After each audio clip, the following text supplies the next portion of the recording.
Well, that's exactly right. My colleagues, every statement I make today is backed up by sources, solid sources. These are not assertions. What we're giving you are facts and conclusions based on solid intelligence. This is one of about 65 such facilities in Iraq. We know that this one has housed chemical munitions.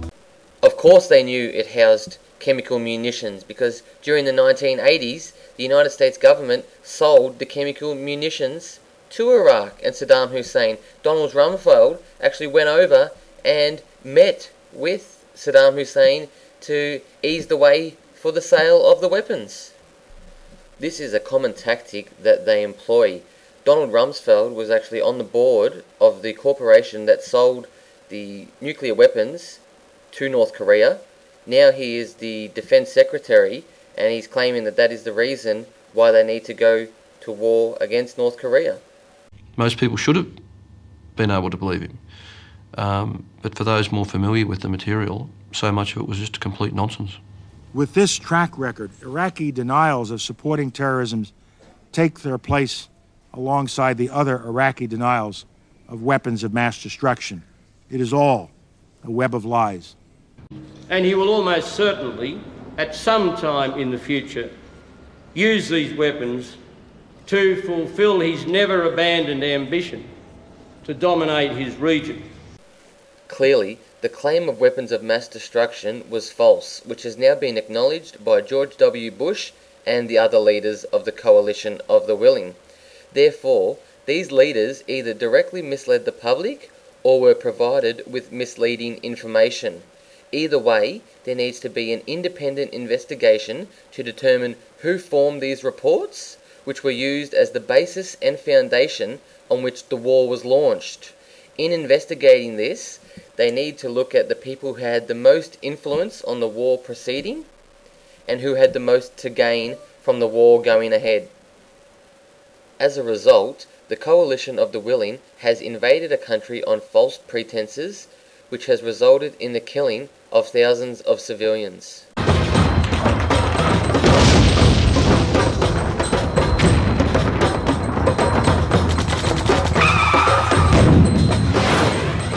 By early May, on the USS Abraham Lincoln, President Bush, in full pilot's kit, prematurely declared game over. My fellow Americans, major combat operations in Iraq have ended.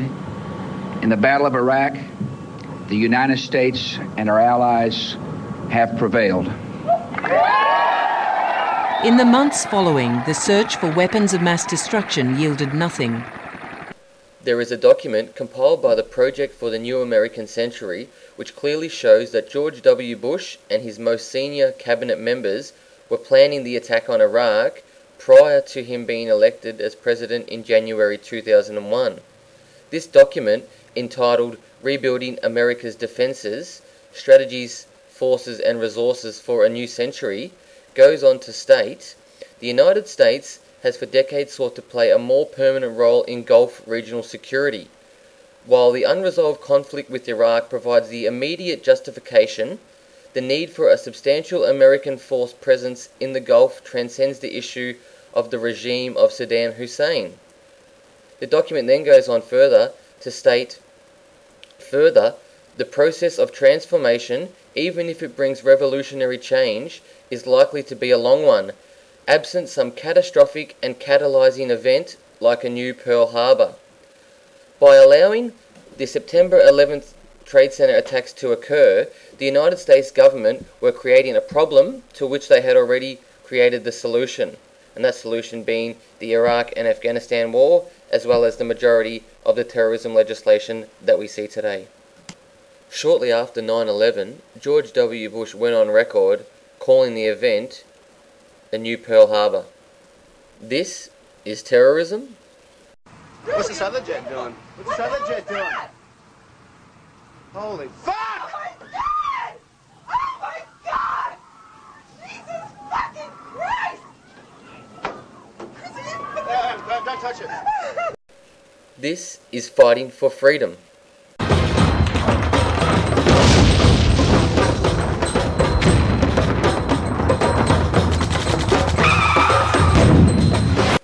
clearly from the pictures they are one and the same.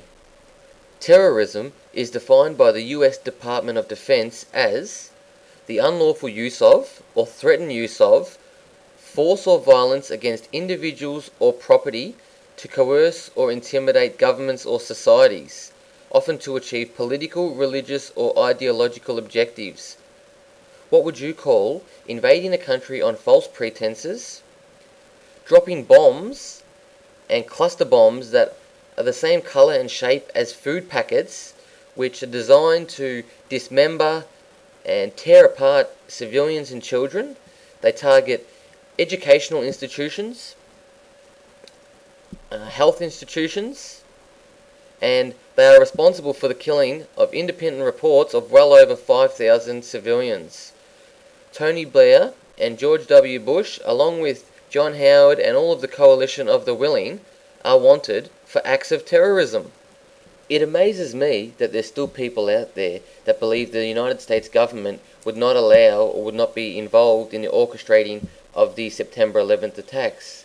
They believe that their government would not allow or would not be responsible for killing its own civilians, when the fact of the matter remains that in 1962 the United States government created a document called Operation Northwoods, which was signed by the Joint Chiefs of Staff, which clearly shows that they were planning to kill their own civilians, possibly blow up planes, boats, ships, in order to provoke a war with Cuba.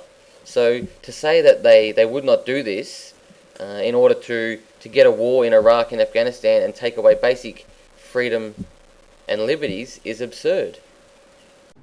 During the making of this film, Ambassador Joseph Wilson's wife, an undercover CIA agent, Valerie Plame, has been illegally outed by someone within the US administration who leaked her name to the press, thereby risking her life, those of her contacts, and forcing her to retire. The larger issue at stake in this, of course, is what the signal the administration is sending to the American people. And that signal is, should a citizen exercise his right in our democracy to challenge the government on what it has said and done in the name of the American people, then we, the administration, will use every political weapon in our arsenal to destroy that citizen and his family. Act. The inquiries into the leaks have produced no charges. Instead, Wilkie was accused of treachery. I have never felt treacherous in regard to my country. I see that I betrayed my government for my country, and it doesn't worry me at all that I betrayed my government, because I think the government's misconduct is so serious that it doesn't deserve my loyalty. That there's perhaps nothing more serious than a government taking a country to war for fraudulent reasons. 43 distinguished Australian military and diplomatic elders who dared to speak out against the war were ridiculed by the government as doddering. No matter that they included former ambassadors, high commissioners, heads of the Defence Service, and highest-level public servants. There are 4 people coming in here at about 9:30 for me from the Commonwealth Attorney General's Department. Claiming I might be compromising national security, officers of the Federal Attorney General's Department demanded access to my laptop and computers. My personal and professional files and emails were accessed, my computer hard drives destroyed, and I was threatened with 7 years jail for filming part of the process or even disclosing details about it. Our access to public buildings, monuments, parks, and the right of assembly has been severely curtailed in the interests of the Terror Watch. How's things, all right? All right. Yeah. It's just our cameras picked up that you were continually filming going around the house, and people get a little bit concerned when that happens. So, was it just tourists, or? No, I'm making a documentary. A documentary, all right. To do that, you've actually got to get permission from the house to do that. And such is the erosion of freedom of speech that unqualified, newly empowered guardians of our national security think they have unbridled rights to challenge lawful activities.